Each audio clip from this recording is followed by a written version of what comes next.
Hello, I'm the Nostalgia Critic. I remember it so you don't have to. We've seen some really weird team-ups on this show, haven't we? We've seen Michael Jordan team up with Bugs Bunny, Columbus teamed up with a woodworm, a dog teamed up with a dolphin, even Whoopi Goldberg teamed up with a dinosaur. But by far, the absolute worst team-up ever is Whoopi Goldberg and the dinosaur. But Jean-Claude Van Damme and Dennis Rodman come in a close second. This is Double Team. Mary on the floor. She's looking freak, but she's much more. I mean, talk about a bizarre combo. Was there really a group of people out there who wanted to see these two together? Who was sitting around in their living room saying, gosh, you know what'd be great? World peace, no pollution, and that skittle-headed basketball player teamed up with the muscles from Brussels. Who the hell chose that? Did you? Mine is totally blank. I didn't choose anything! Well, whoever chose it, we got it. So, let's take a look at the team-up that nobody demanded. This is Double Team. So we start off with a quiet opening. For a monster truck rally. We see Van Damme playing a secret agent driving a truck full of plutonium out of the hands of the Iraqi terrorists. So that's where the weapons of mass destruction went. That is so 2003. We got explosions, gunfire, things getting crushed. I have to admit, it's actually a pretty good action scene. The only thing missing is, well, giving a crap. Van Damme hasn't said a line yet, so I don't really think there's any reason to care about him. Once he does say a line, then I'll know there's no reason to care about him. So, I can't wait to see what significance this has on the plot, or it was 100% pointless. 3 years later, that scene never gets mentioned again, so as usual, we're not supposed to give a Van Damme about it. Aw, nobody gave me a wake-up call. So it turns out Van Damme got married after that mission and is living happily with his pregnant wife. But then an old agent friend comes by and makes him an offer. Stavros is back, and we want him alive. And yes, this scene has been done so many times in other action movies, you can practically recite it word for word. So you know I'm retired. Come on, you're a hunter, Jack, admit it. You missed the game. For me, it's personal. You're the only guy who knows how he works, how he moves. This is your last shot. You know, I could forgive this movie if it came out in the 80s when everybody was doing this cliche, but this is 1997. Even Arnold was like, dude, that shit is old. In fact, it's so tired, we don't even get a scene where he thinks it over or talks to his wife. The next cut is literally him just on the mission. I mean, I guess, really? Do you need a scene where he talks it over? You know he's just gonna say yes. It's like asking a comedian if he can do a Charlie Sheen joke. You had me at hello. Move the seat up. It's a little tight in the rear. But it turns out our bad guy, played by Mickey Rourke, after 9.5 weeks, but before Sin City, so tough times. He's holding a gun to the agent friend after he got Van Damme on the assignment. By the way, I left you a present. Oh! What, did he just lock himself inside the car? What kind of dumbass agent is this? Oh yeah, he's not looking back at the explosion because he just assumes the guy got out of the car. What's to look back at? It's not like he'd be stupid enough to not know how to open a door. No wonder they need Van Damme back. Half these agents can't even get past child-proof safety devices. Cut to Antwerp, where Van Damme enters into a cross-dressing bar. Why is it I get the feeling this is where we're gonna see Rodman? What a shock. Who does your hair? Siegfried or Roy? Well, this has been fun. It turns out Rodman is the weapons man that Van Damme is supposed to meet up with. Well, at least he doesn't dress, act, look, or hang out in any place that would be the least bit suspicious. Who's that? Rudolph? I may not have reindeer, but I do have the best elves in the business. You know, I have to admit, this is weird even by Rodman standards. I mean, this is the first movie he's ever done. Did he really just look at this script and say, ball gags on the wall, scuba diving, and leather, Jean-Claude Van Damme? I feel this. Offense gets the glory. But defense wins the game. What a terrible basketball pun. But don't worry, folks. There's a lot more where that came from. Gentlemen, this is Delta One. Forget you've ever seen him. Well, it is Jean-Claude Van Damme. Forgetting him is pretty easy. He has information that Stavros will be surfacing tomorrow afternoon. Somewhere around here. So they look at their board game to figure out how to take out Rourke, and they get ready to make the hit. But Van Damme sees Rourke with his son and finds that he just can't pull the trigger with him watching, which gives Rourke plenty of time to fire back. So both Van Damme's men and Rourke's men start firing at each other.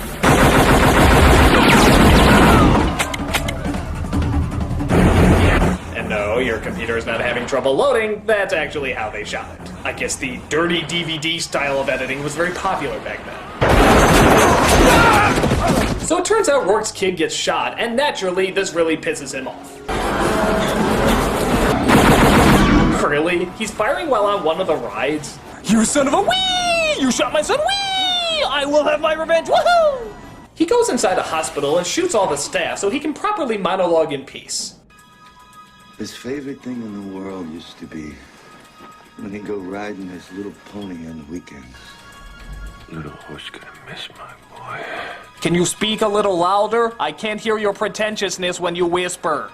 My little boy was 6 years old, mister.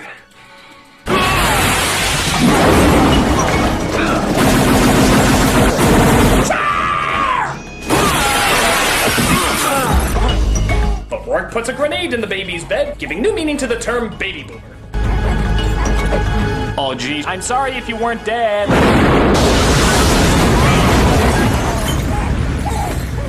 Poor baby. He's gonna go through his entire life with an incredible fear of fire and Belgians.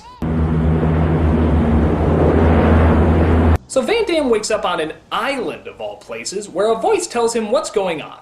Quinn, Jack Paul. Born 1959.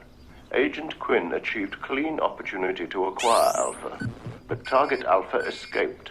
You went soft. Soft agents are a liability, but because of your skills, you've been assigned to the colony. No! Did I forget to mention you're a horrible actor? You're dead already. At least that's what your wife and the rest of the world have been told. Wow, he ducked from himself, throwing a TV away from himself? No wonder he's a liability.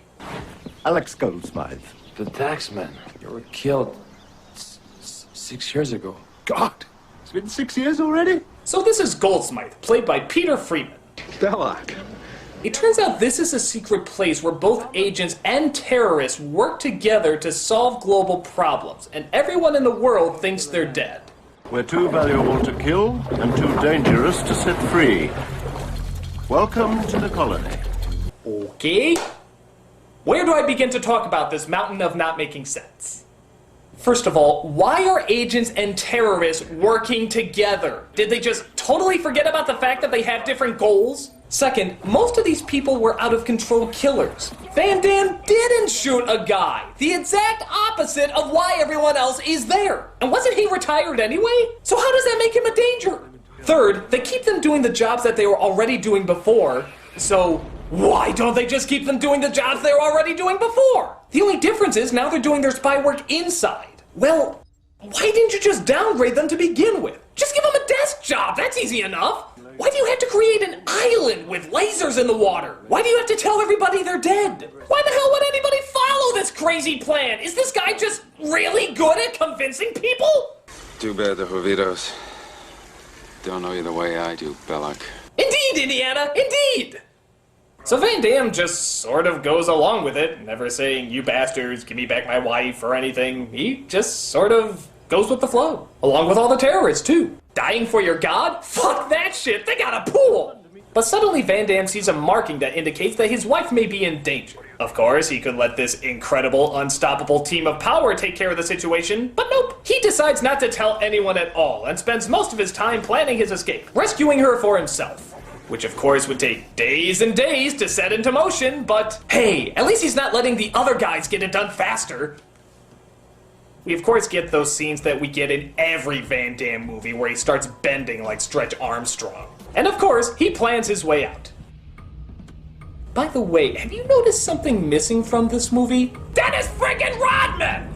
Even the poster shows him in the foreground like he's the main star, and yet we're 43 minutes in and maybe 5 of those minutes had Rodman in it. What, did he have a game to play? Maybe he got drunk again on Celebrity Apprentice, I don't know. But it turns out those lasers in the water do go off at one point. and that's when the plane flies by to drop off supplies. Which makes you wonder why they didn't just land and physically hand them the supplies to begin with. But who am I to say how to run a crazy island? I guess someone happened to be scuba diving at the same time, and he tries to stop him. Newsflash, dimwit. A plastic bag isn't gonna do much underwater. He already can't breathe! But Van Damme escapes and catches a ride on the plane that takes back the other cargo. He kicks their asses and gets them to fly him back to Antwerp, where finally we get to see Slushy Head again. Just a mere 47 minutes in. Yeah, I liked being left with the Belgian Waffle House never understanding what the hell he says. You bring cash? I'll pay you later. Oops, I just declared a 7-day cool-off here. Dead man don't get credit. I'll give you 3 CIA bank account numbers. Well, that's nice, but we don't have much use for a bank account number. I look at you, I see nothing but trouble. I kind of like trouble. So they jump out of the plane and get ready to land.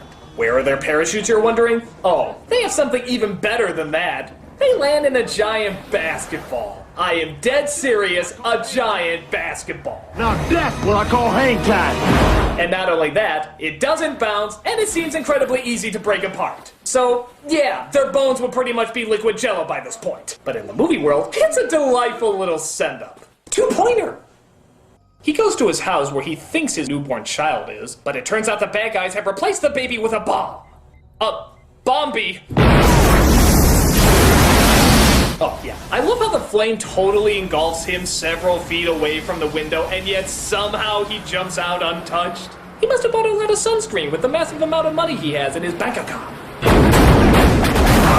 So he fights off the bad guys and makes it to a safe place with Rodman, who finds a letter and steals it away from Van Damme. Well, it's not a bomb. Maybe it's the access codes. I would love to get paid. Those bank accounts are fronts. Grandma Moses, it's bank account! Pronounce your O's! What the hell is this? A sonogram of my son. We find that Rourke befriends Van Damme's wife without anybody recognizing who he is, and he helps take care of her during her pregnancy. Stavros has my boy. You go back to Antwerp. I'll get you money. I pay my debts. You pay your tits? I pay my debts. Next you'll be telling me I am the law! Why you didn't tell me this before? What do you care? You always play defense, right? It's time to get out the bench.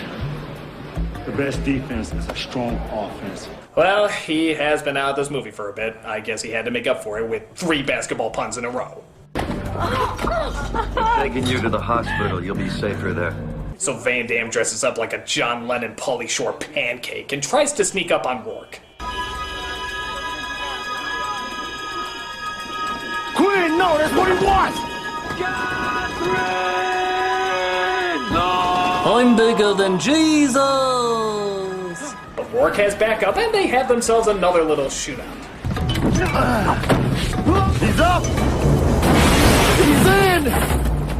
I'll have to call it a 5-pointer. Yes! You played basketball! Please shut up! Rourke escapes and makes his way to the pregnant wife. While she's giving birth to her son, Rodman helps Van Damme find her through, get this, cyber monks. No, I'm serious. That's what they call them. These monks have been collecting information on Rome for 500 years. Cyber monks. Holy shit! Why couldn't the movie be about these guys? Just their 2-minute cameo is 1,000,000 times better than anything else we've seen. If you're not gonna do it, somebody else has to. We need to see cyber monks. Your move, creep. So they find out where the wife is, but it turns out she already gave birth and Rourke has stolen the baby. You go get your boy. I'll take care of him. Thank you. You owe me. So Van Damme goes to a coliseum where Rourke has really gone all out in preparing a climax. He put mines in the ground, decorated them with crosses, the baby's in the middle, he took his shirt off. He even threw in a fucking tiger for all this. It's like Gladiator meets Grand Theft Auto. You gotta give him an A for creativity.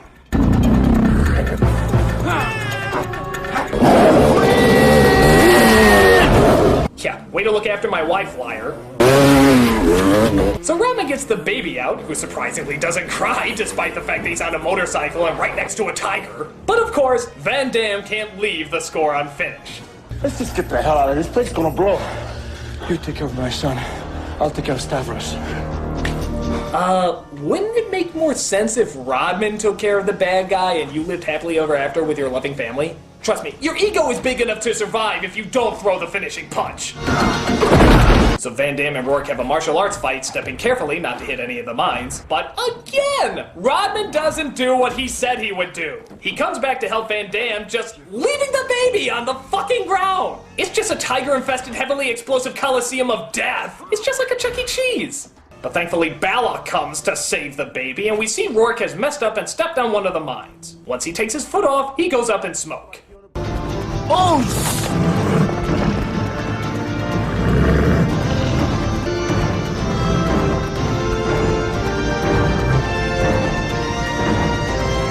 Oh my god.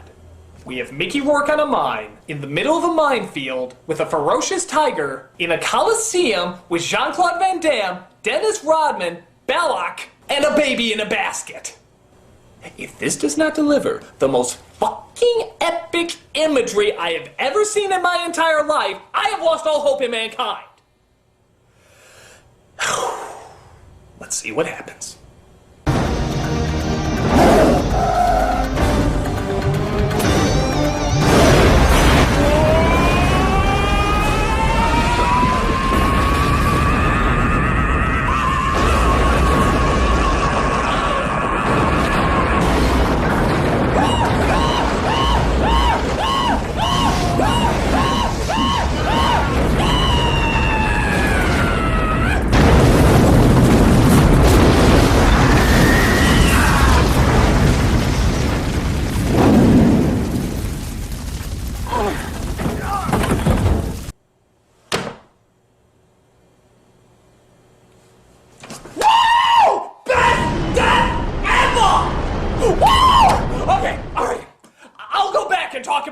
Scene, but oh my fucking god! First of all, look at Mickey Rourke's face. He just knows that if he's gonna go out, he has to go out with a fucking tiger eating him while he's being blown up alive. Clearly, there's no other option. Well, I may as well give them what they want. Second, we have a whole coliseum going up in flames, and yet they still manage to get their product placements in there. Hell, they're literally throwing them at us. Third, with all these explosions and all this fire, it's hiding behind a Coke machine that saves the day. That's a new one. Okay, I'm not usually aware when I'm starting an internet meme, but by God, this has to be an internet meme. It is far too good. Okay, there was jumping the shark, nuking the fridge. Ladies and gentlemen, this is frying the Coke. This is the ultimate in awesomely and laughably implausible.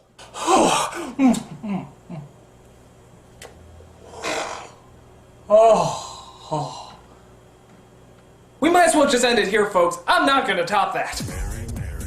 I mean, the movie pretty much does anyway. Balak says they're cool and they just go off their separate ways. He doesn't meet up with his wife or anything. But honestly, who wants to see that after this scene? I mean, just go out on that high note. So yeah, the rest of the movie is dumb and laughably silly, but it was totally worth it just for that moment. I want that image framed and put on my wall, it's that awesome. We mere mortals wish we could go out in such a cool way. So, if you want a stupid movie but with the mother of all endings, check this flick out. It's totally worth it just for that 1 minute of ecstasy. I'm the Nostalgia Critic, guy. Remember it? I'm sure as hell not gonna fucking forget it. Mary on the floor. She's looking freak, but she's much more. Bay chic, fun chic. She's the head of State Patrol. Head to toe. My shade of peach. That's the secret she likes to keep. She likes the boys, think they're cool. But between her legs are the family jewels.